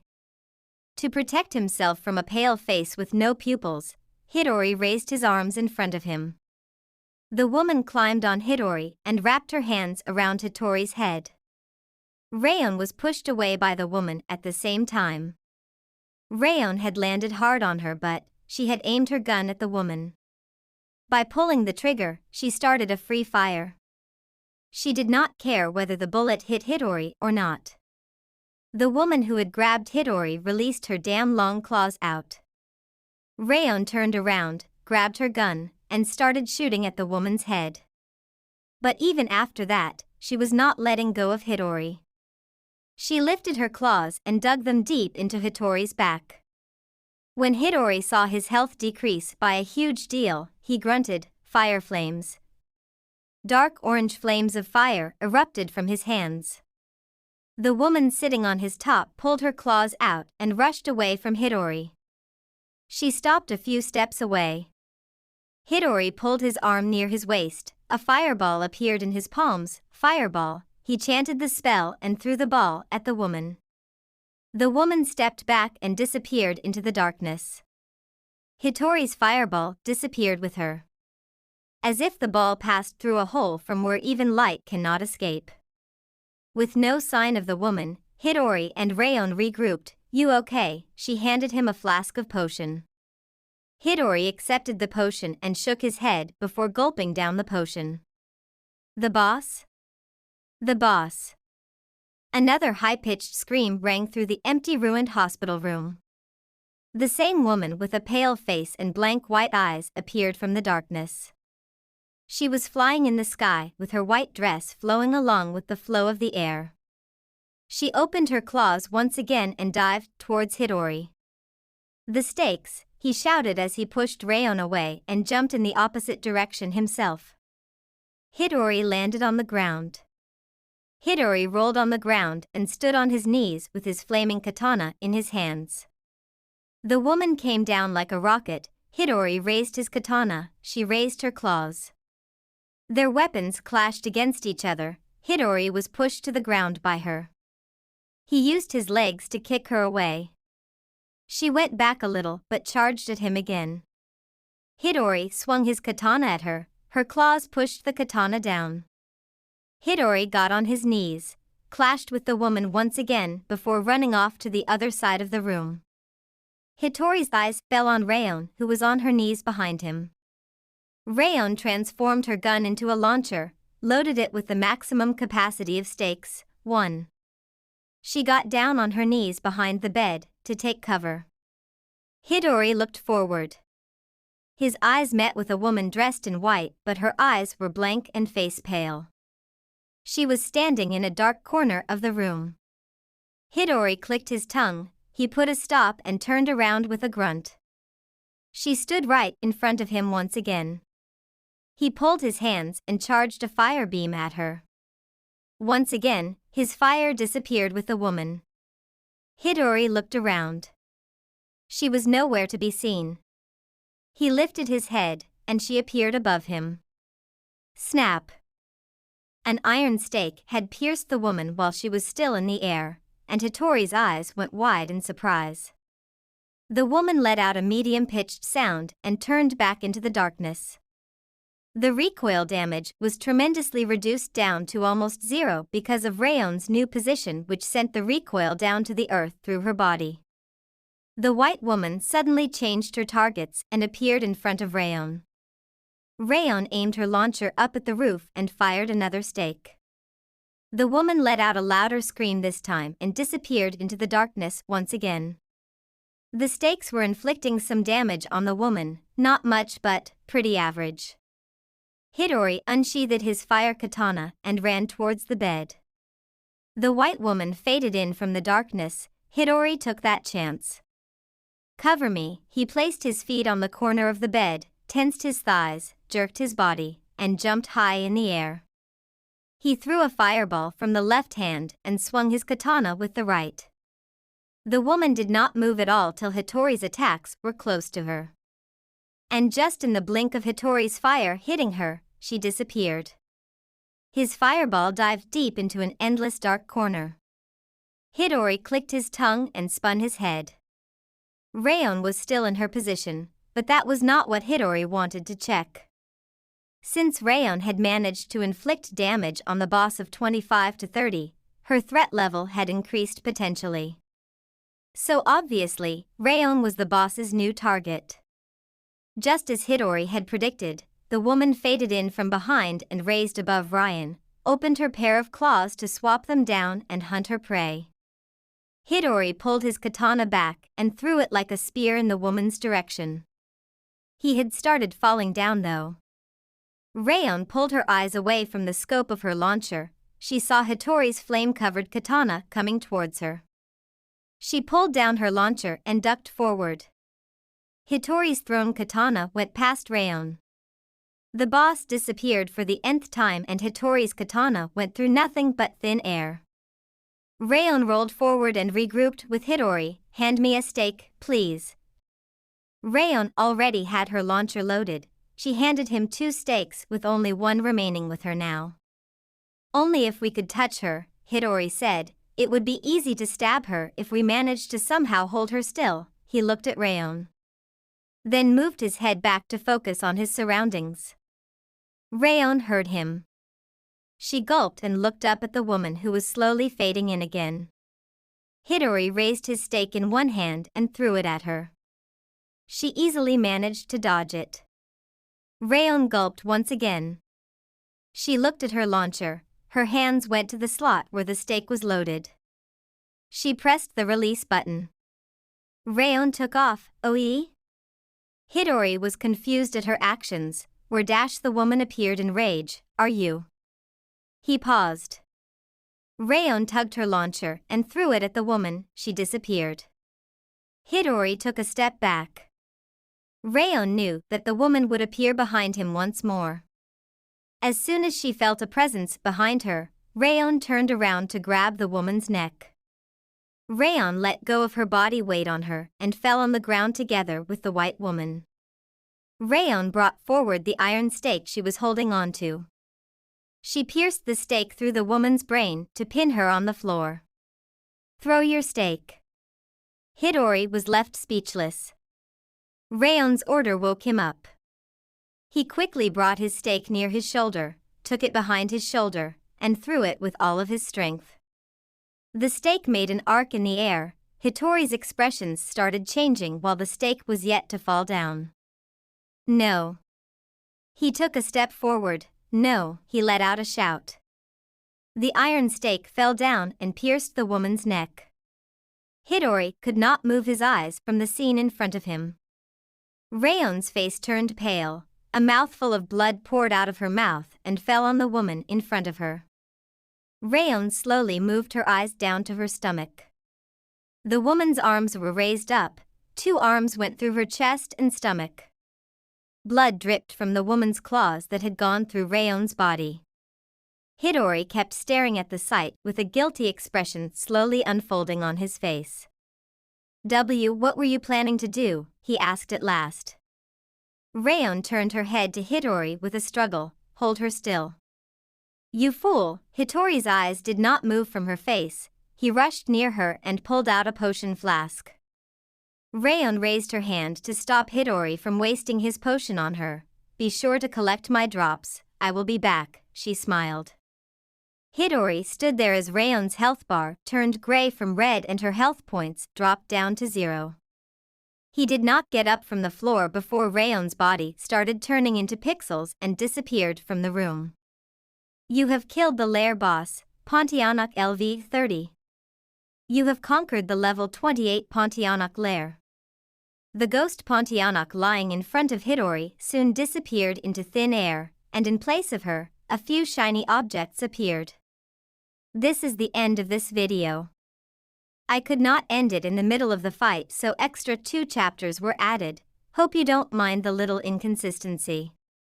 If you enjoy this series, let me know in the comments and we shall keep it going. Thanks for listening to Solo Cultivating in the Apocalypse. Have a lovely day y'all, and come again.